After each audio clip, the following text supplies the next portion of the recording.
Olá a todos, aqui é o professor Cláudio e hoje para darmos sequência ao nosso curso de História da Filosofia Grega, nós estamos levando até vocês as principais ideias, os principais conceitos que foram engendrados pelos filósofos gregos, né? Por este primeiro momento da história da filosofia que compreende que contempla, né, o pensamento grego este que, tá, do ponto de vista pedagógico, né, é dividido num período anterior a Sócrates, num período clássico, né, composto por Sócrates, Platão e Aristóteles, num período pré-socrático, né, o que coloca a figura de Sócrates como sendo um divisor de águas na história da filosofia grega, e Sócrates de fato o foi, né? Foi esse grande divisor de águas, e nós ainda estamos falando dos pensadores pré-socráticos, né? Os pensadores que fazem parte daquele período anterior à filosofia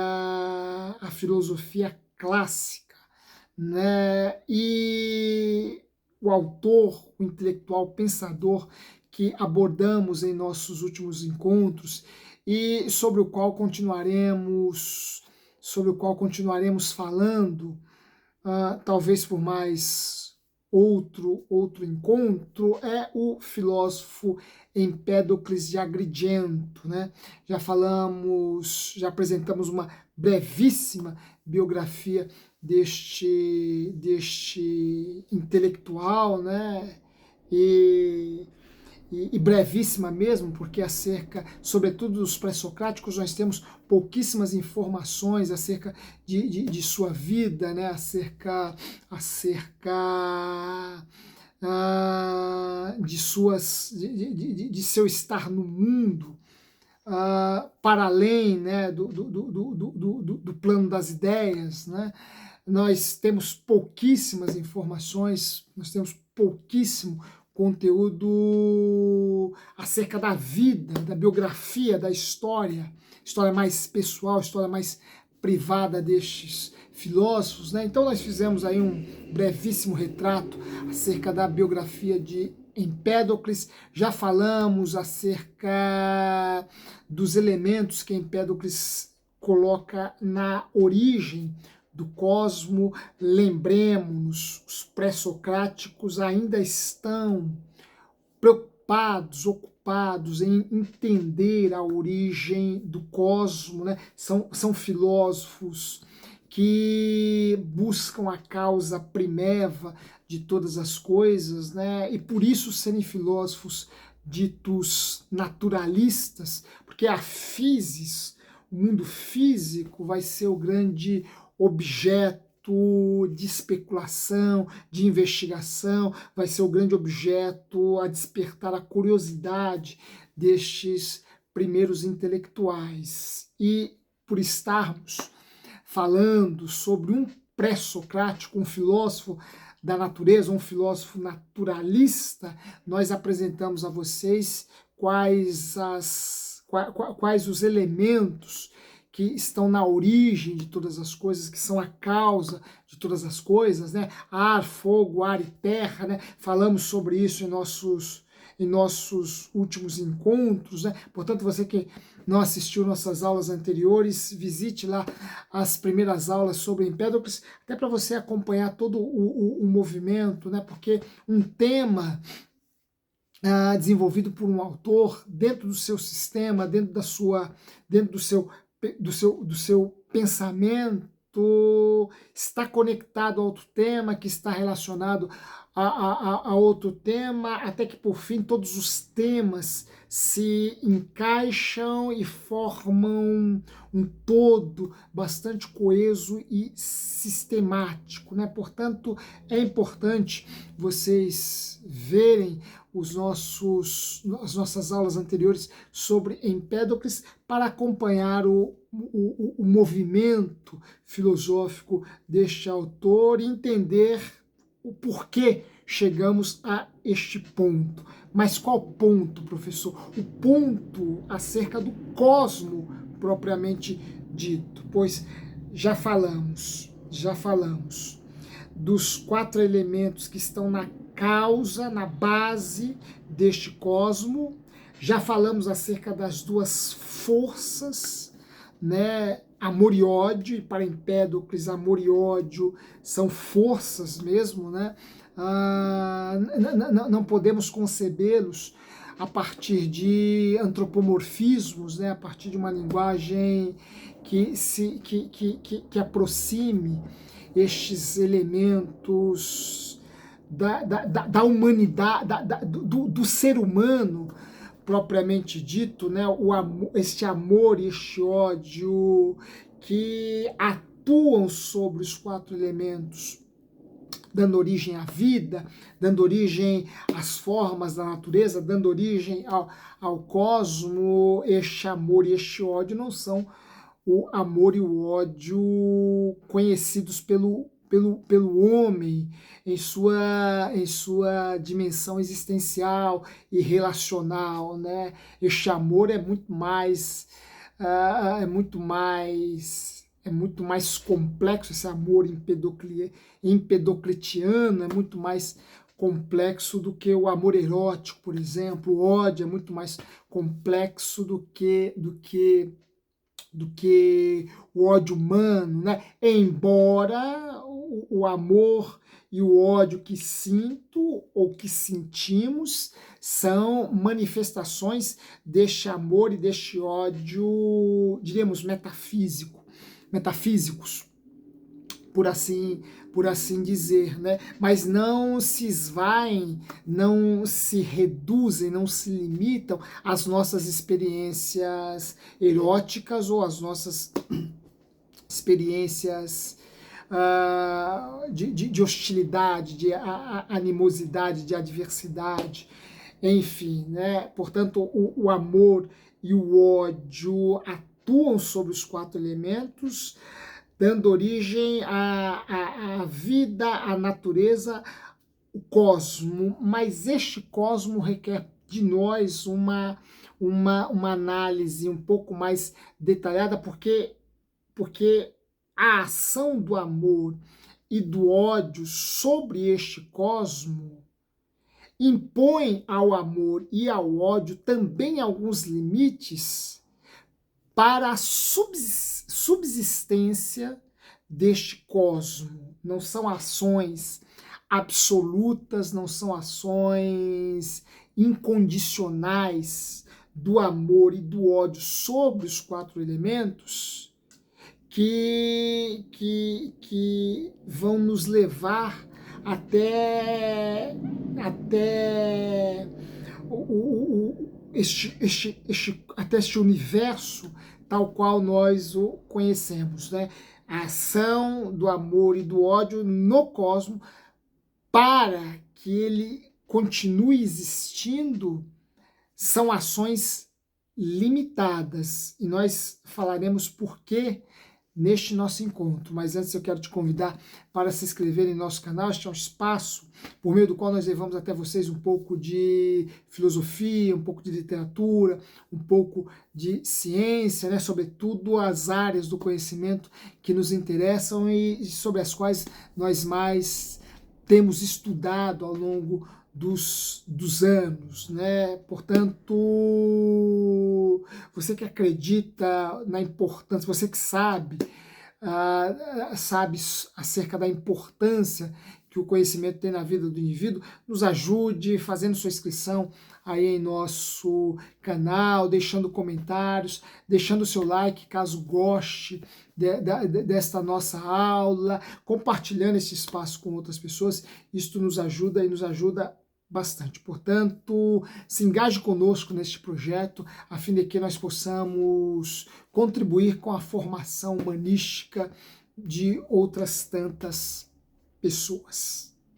Bem, como eu já antecipei, né, o amor e o ódio em Empédocles são as grandes forças, né, são as grandes energias que agem sobre terra, ar, fogo e água, produzindo o universo tal qual nós os conhecemos, né? De tal modo que o amor tem uma ação bastante pontual. Haja vista que ele une estes elementos e a partir da união destes elementos, a vida vai surgindo.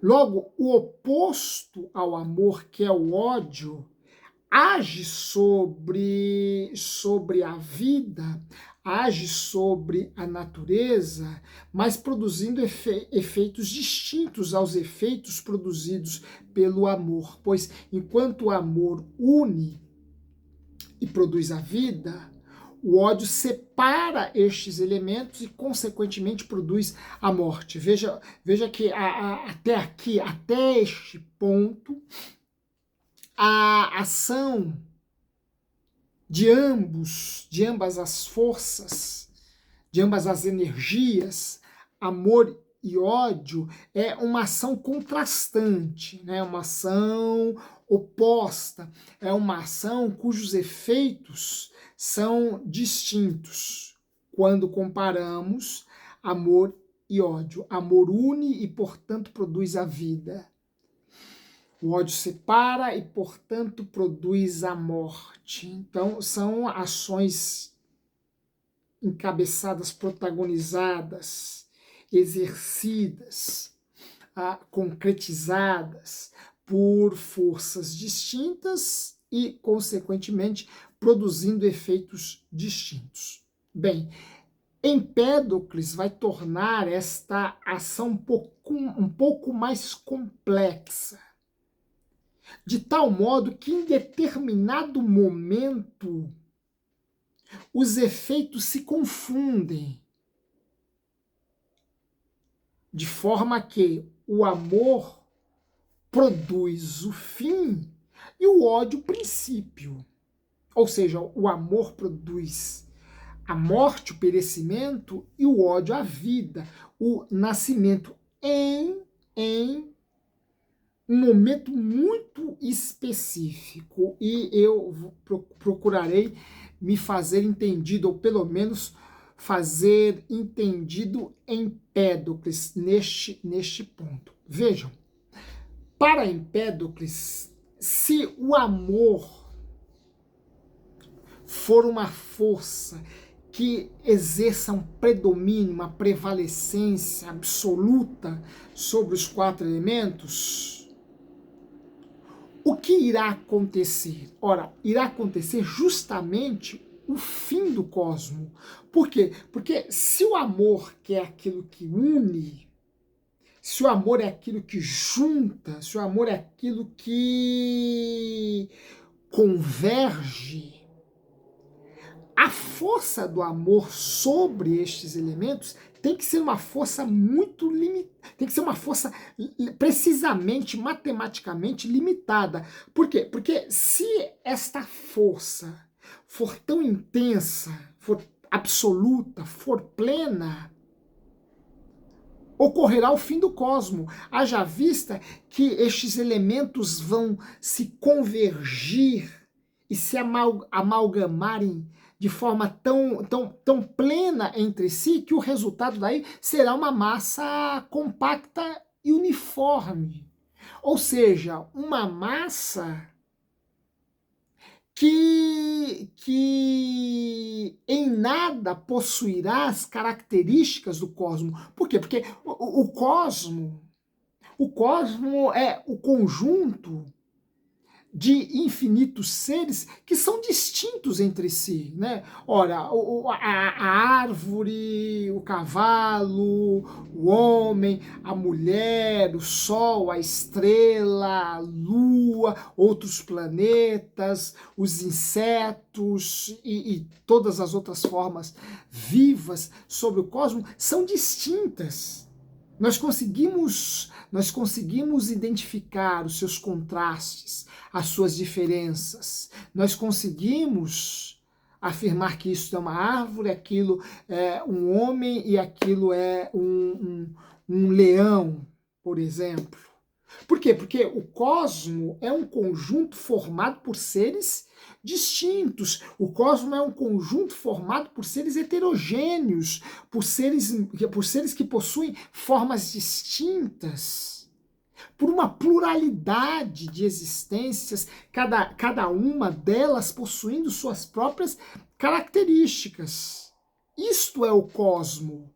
Ora, de tal modo que se a ação do amor for uma ação absoluta sobre estes elementos, o próprio cosmo vai se condensar de forma tão intensa que ele vai perder as suas características de cosmo e vai se tornar esta massa uniforme, esta massa heterogênea, onde não é possível mais identificar quaisquer diferenças. Portanto, a ação absoluta do amor, a ação predominante do amor sobre os quatro elementos, implica o fim do cosmo, ou seja, a morte do universo. O que Empédocles está afirmando é que o amor não pode ser absoluto e triunfal, pois se o amor for a força absoluta e triunfal sobre os quatro elementos, fatalmente o cosmo deixará de existir. E em seu lugar o que teremos? Nós teremos uma esfera. Falo isso a partir da conceituação empregada por Empédocles de Agrigento, né? E a esfera aqui é uma reminiscência à esfera parmenidiana, né?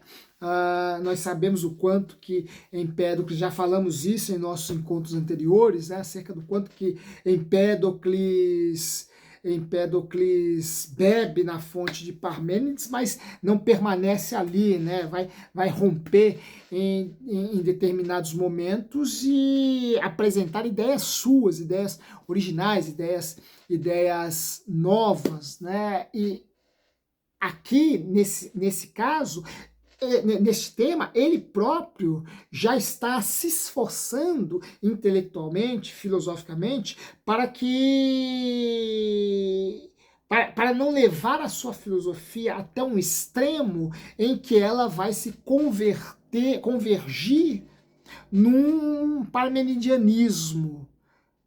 E aqui está um exemplo, pois se o amor é esta força triunfal, se o amor é esta força absoluta, se o amor não possui limites de ação, seus efeitos sobre os quatro elementos será de tal monta que o cosmo corre o risco de deixar de existir e se tornar apenas uma esfera. E a esfera, por sua própria natureza, não possui nada que seja distinto ao longo de todo o seu raio de alcance, seu raio de existência. Não há nada numa esfera que nos permite dizer que esta parte dela é distinta daquela outra. Ora, a esfera é simplesmente um todo homogêneo e que possui uma forma una, que é, portanto, alheia a quaisquer diferenças, a quaisquer distinções. Portanto, vejam, a ação do amor precisa ser limitada para salvaguardar o cosmo, para que o universo continue existindo. E, de igual modo, a ação do ódio deve também ser limitada. Por quê? Porque se os efeitos da ação do ódio são a separação, né, são a dissolução, se esta ação não for contida, se esta ação não for limitada, os elementos vão se separar de tal modo, mas de tal modo que o cosmo vai se diluir, que o cosmo vai se dissolver, que o cosmo vai se esvair, vai se evaporar, o cosmo irá se desfazer, se desmantelar, se esfacelar. Portanto, até a ação do ódio sobre os 4 elementos não pode ser uma ação absoluta e condicional. E veja que em termos, né, agora sim, em termos mais antropológicos, né, nós sabemos que o amor extremo e o ódio extremo são fatais, né? Ninguém pode amar de forma tão incondicional a ponto de não ver esse seu amor se converter em morte, né, em tragédia, né, e de tal modo o ódio, né, o ódio ao extremo gera tragédia, gera a morte, né. Vejam, até em termos antropológicos nós temos a clara percepção de que o amor tem que ter limites, de que o ódio tem que ter limites, pois se o amor e ódio não tiverem limites, eles põem fim não apenas em seu objeto, o objeto para os quais eles convergem, mas às vezes no próprio indivíduo, né? Quantas pessoas em nome de um amor doentio não tiram a vida do ser amado e por fim tiram a sua própria vida, né? E o ódio já é autoexplicativo, né? O ódio já é intuitivo, né? Nós nem precisamos discorrer sobre as consequências do ódio e a necessidade de colocar limites sobre esse sentimento, né? Então, vejam, a nossa própria experiência pessoal, nossa própria experiência humana nos convencem de que amor e ódio precisam de determinadas amarras, de determinados condicionantes, de determinadas condicionantes, para que não se tornem absoluto e culminem com a destruição do objeto para os quais eles, os quais para o qual, né, eles convergem, né, o amor e o ódio. E Empédocles vai estender este mesmo argumento em relação à ação do amor e do ódio sobre os 4 elementos. O amor não pode exercer uma força plena sobre os 4 elementos, pois se assim fosse, estes 4 elementos se amalgamariam e nós não teríamos mais o cosmo com todas as suas formas variadas e distintas, com todas as suas cores dissonantes, todos os seus contrastes, todas as suas proporções, todos os seus modelos, né, os seus exemplos, né, enfim, né, o que teríamos era essa massa uniforme.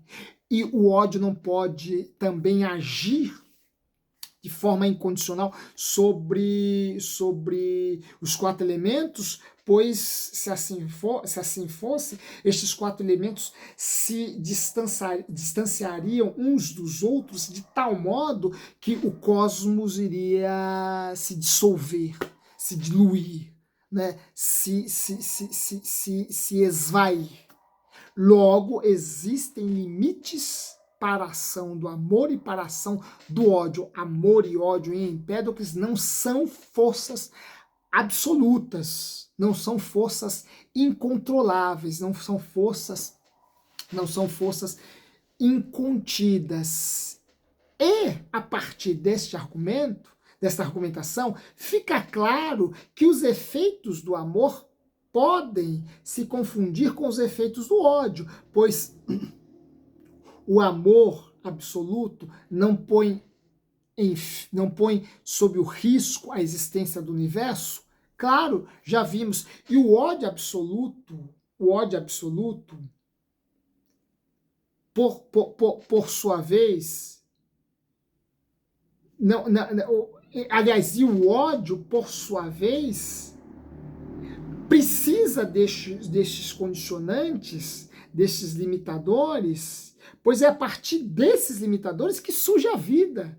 Se o ódio não tivesse, e aqui é importante, tá? Você deve estar me perguntando, ora, mas de onde vêm esses limitantes? Esses limitadores, melhor dizendo, que moderam a ação do amor e do ódio. Ora, vem de um Deus, vem de um ser externo, vem de uma outra entidade metafísica que atua sobre o amor e o ódio.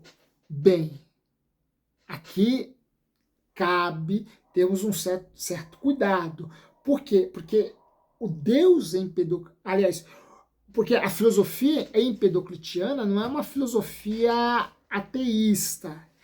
Empédocles afirma a existência do seu Deus, e nós veremos alguma coisa sobre, talvez nós vejamos alguma coisa sobre o Deus empedoclitiano, mas não podemos incorrer também no risco de colocar o Deus empedoclitiano como um ser superior ao amor e ao ódio, que está na base de todo este movimento,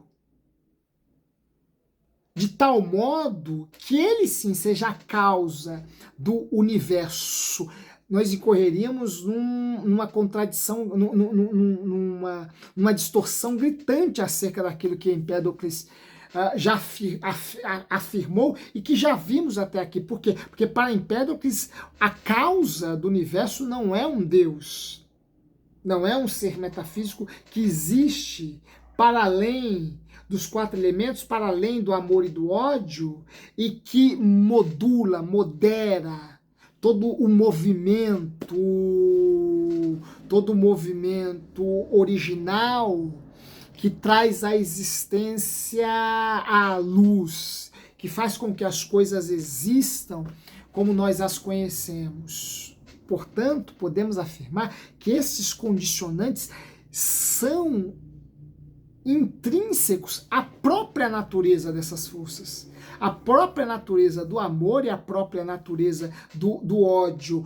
Esses limitantes estão imbricados na própria natureza dessas duas energias, dessas duas forças, de tal modo que não há necessidade dentro desse sistema, dentro dessa cosmologia empedoclitiana, para a existência de um outro elemento, de um terceiro elemento que atue sobre amor e ódio. Amor e ódio atuam de forma tão atuam de forma harmonizada, haja vista eles possuírem estes limitantes que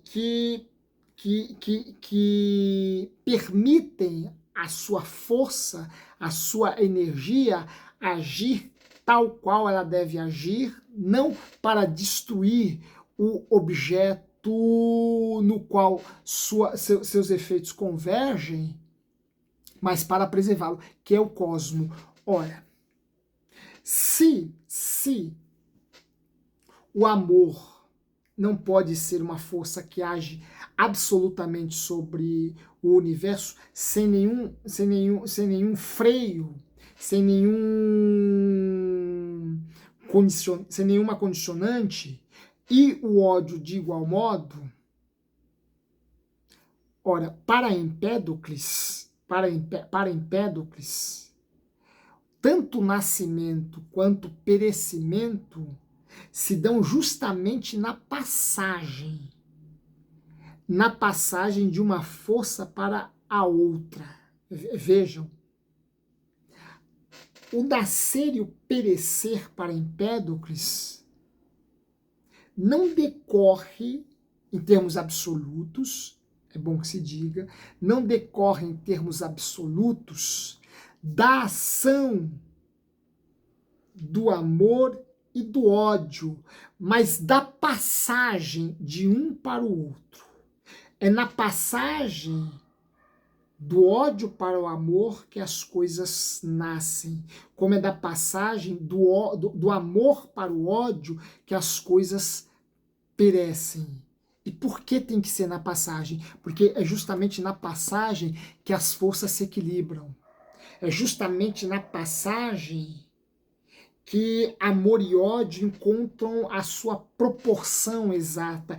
É justamente na passagem que o amor sente suas limitações e o ódio toda a sua força, e para que num outro momento o ódio perceba as suas limitações e o amor toda a sua pujança, toda a sua força. É nesta passagem que as coisas surgem e perecem. Quando a ação do amor começa a ceder para a força do ódio, as coisas perecem. Entretanto, não podemos imaginar uma ação contínua do ódio sem que o amor esteja ali de algum modo presente, pois se esta força contínua do ódio não for freada, ora, o que teremos? O fim do cosmos. De igual modo, o amor. Se o amor que une os elementos, trazendo a vida, a existência, trazendo as formas, a existência, trazendo toda a diversidade do cosmos à existência, se a ação do amor for de tal modo contínua e ininterrupta, o universo vai perecer, o universo vai deixar de existir. Portanto, tem que haver o ódio para que haja um equilíbrio. E esse é um termo-chave na filosofia de Empédocles. Tem que haver uma contraforça, pois só assim há o equilíbrio, e é no equilíbrio que as coisas surgem, que o universo surge com toda a sua diversidade de seres, de formas e de cores. O equilíbrio é fundamental para a morte, para o nascimento e o perecimento das coisas. Lembrando que tanto nascimento quanto perecimento não são fenômenos que ocorrem no triunfo de uma força sobre a outra, mas sim na passagem. A vida se dá na passagem e o perecimento se dá também na passagem. Empédocles é o filósofo da passagem. Heráclito, como já vimos, é o filósofo da fluidez, né? É o filósofo da mudança. Empédocles é o filósofo da passagem. Por quê? Porque tanto a vida quanto o perecimento se dão na passagem, né? E aqui Empédocles já nos permite fazer uma ponte que demonstre a sua importância bem tardia que o seu pensamento terá para os românticos, sobretudo para os românticos alemães. Lembremos-nos de Hölderlin, que vai escrever um belíssimo e longo poema falando sobre a morte de Empédocles. Empédocles é um filósofo poeta e é um filósofo que vai cair nas graças do romantismo alemão, dentre outros motivos, justamente para ser este pensador, este intelectual da passagem, que vai entender a vida enquanto passagem, a morte enquanto passagem, tudo que existe enquanto passagem, tudo se dá na passagem. E nós nem poderíamos pensar no eterno e no absoluto, pois se houvesse o eterno e o absoluto, não haveria vida, não haveria existência, não haveria a humanidade, os animais, os vegetais, não haveria o universo. Só existem o universo, a humanidade e todas as outras formas de vida. Por quê? Porque existe a passagem. Pois é na passagem que a vida acontece, é na passagem que a vida termina, né? E se há alguma coisa em Empédocles que seja eterno, são justamente essas duas energias e forças, porque sempre aí estão, pois se não estivessem, não teríamos o universo. Estas sim são eternas, o resto é tudo passagem.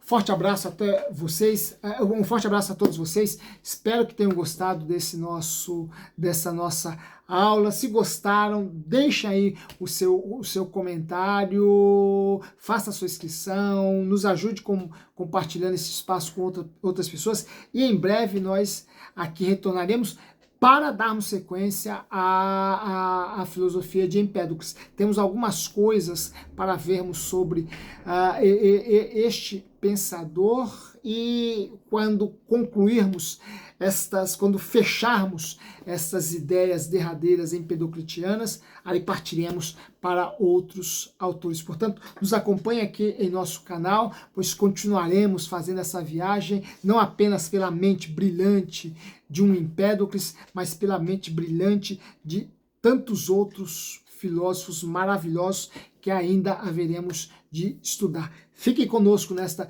viagem e você verá o quanto que ela será maravilhosa. Um forte abraço a todos vocês, espero contá-los aqui novamente em nosso curso de filosofia grega e logo nos veremos. Forte abraço e até lá.